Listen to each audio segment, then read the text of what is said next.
Good morning, everybody, and happy rainy Monday here in Northern Illinois.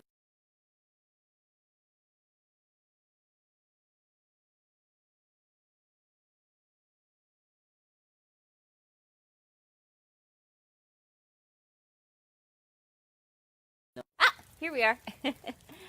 And Kathy's here. Nice to see you, Kathy. So, my name's Rita Hickman. I'm a body mind expert, I'm a women's burnout coach, and I'm a shiatsu massage therapist. Hey, Peggy, great to see you. It's been a while. And my specialty is helping women reverse the burnout and reverse hey, Jennifer, reverse the physical, mental, and emotional crap. I know I love the smell of rain too, Kathy. All of the things which keep us stuck and keep us from moving forward and really shaping the life that we love to lead. So, burnout. Let me give you a story about me and burnout. Hey, Sharon. My first career was a kindergarten teacher's aide. And the reason that I was a kindergarten teacher's aide, they needed an aide, hey Jackie, is because there were 26 kids in the morning and like 31 in the afternoon. And so for two adults, it was chaos. All of these 5 and 6 year olds, the room was jam packed, constant movement. They can't read, so it's not like you can put instructions on the board. Everybody needs help. They can't remember what they were doing. One kid's hiding under the table, another one's locked themselves in the bathroom.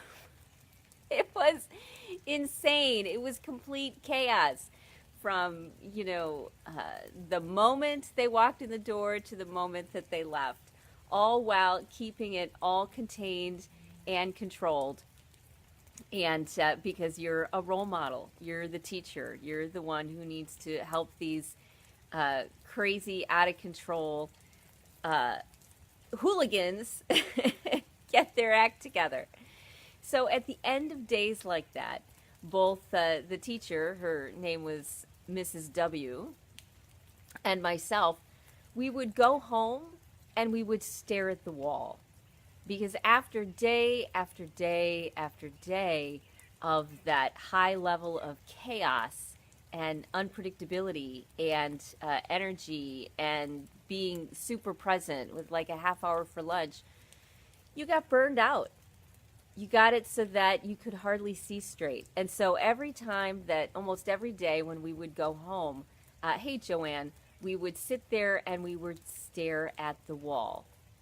Now, I've evolved a little bit since then, understanding what kind of contributes to burnout, how you can avoid burnout, how you can navigate through it, even when you've got 26 monsters in the morning and 31 in the afternoon, and they were delightful and wonderful, and I still have ornaments and gifts that they gave me when I worked with them, but it definitely made your eyes glaze over. So if you're feeling that way, let me give you a little bit of what will help you navigate that insanity. One of the first things is put a practice into place where you get that 15 minutes of staring at the wall every day. Because you can't always change your circumstances. You can't always change your job. It's not the right time. Your marriage, that's not the right time. Or you get enough benefits. Or your kids, they're in the middle of something. And if you have a practice every day where you give yourself 10 to 15 minutes to just stare at a wall or stare at something beautiful, that's even better. Stare at a tree or the grass growing or the butterflies flying by or the squirrels jumping around or the snow falling or the rain falling. If you put that practice in 10 to 15 minutes a day, you will start to have enough resources so you're not burned out. Because what is burnout? Burnout is when you are physically incapable of being functional and present as a human being anymore, to the point that your body is starting to fail you, that it's turning into health issues or migraines or liver issues or kidney problems or gout or any number of things that burnout turns into. And so that regular practice every day, this is what it will remind you. When you take that time to sit outside or look at the snowfall, hey Zareen, you will start to remember that this is temporary, that even in the worst circumstances, and they've got, stories of this and memories of this from people who lived through the Holocaust. Hey, Angie, even in the worst circumstances, there was joy and support and care. And when you gave yourself that time to enjoy it or be with it, you remembered that this is temporary. This, where you're at right now, does not last for forever. Nothing in your life ever has. And when you start getting the things that you need coming in, then you'll be able to do more going out. We look at ourselves as we get older and we say, I used to be able to do this. I used to be able to accomplish these things and stay up all night. Now I can't. Now I can't eat anything, except a paleo diet or whatever in order to feel good. And that's not necessarily true, because every 7 years, everything in your body is brand new. Everything is. It's constantly replicating and repairing itself and making more. And so every 7 years, who you are is a brand new person than who you were 7 years ago. And so because your body is this miracle of healing and this miracle of evolution, and the things it can do are mind-blowing, even down to healing your DNA.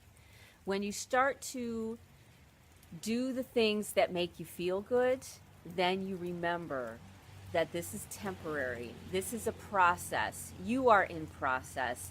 This will end. And when you start putting in practices that make you feel good, you will have more energy, you'll have more vitality, you will have more of everything in order to go up to the next level that you're at.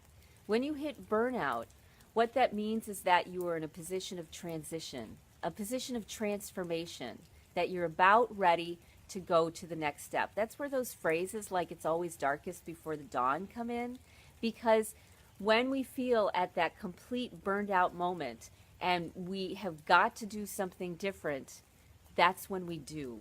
That's when the pressure's on and we finally say, I'm going to do ... I have no choice but to start to nurture myself and take care of myself. Now, once you've hit burnout a few different times, once you've pulled yourself out of burnout a few times, you start to learn some things. And you start to realize that you don't want to get to that place. You don't want to get to a level of burnout or a level of discomfort where you can't function. And you start putting into place things that avoid burnout.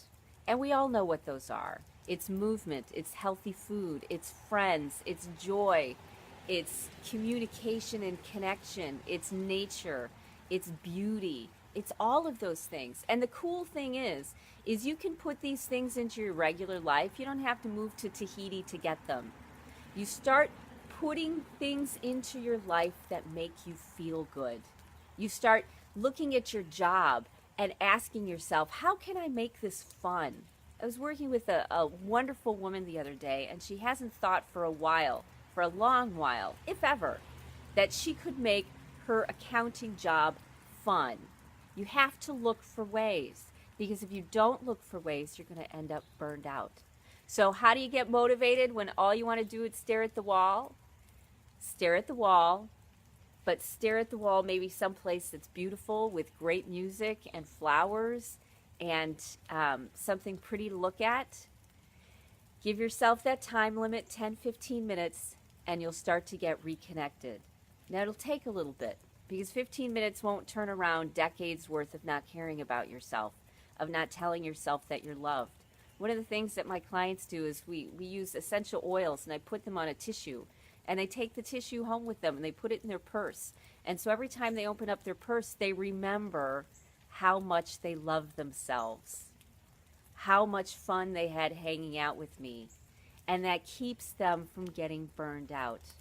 So if you've hit the wall, if you can't do anything else, if you're so depressed, if you're ready to go to your doctor, you've seen your doctor and gotten antidepressants and they don't really help, start putting into those practices the things that make you feel good.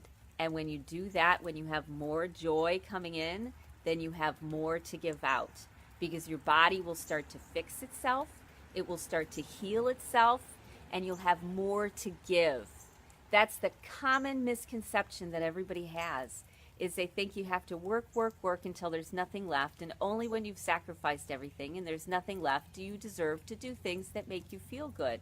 Because if you do otherwise, then you're selfish and self-absorbed, and you feel guilty, and you don't get anything done anyways, and you don't have enough time to do things like that. Here's the quirky paradox.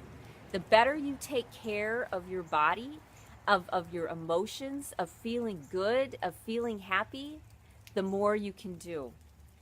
The less time you waste worrying or thinking about how uncomfortable you are or how tired you are. Suddenly you become someone and something that can achieve all the things that you've been looking for, rather than the person who can barely wrap their mind around two thoughts. Okay? So here's your homework assignment for today, especially if you feel burned out.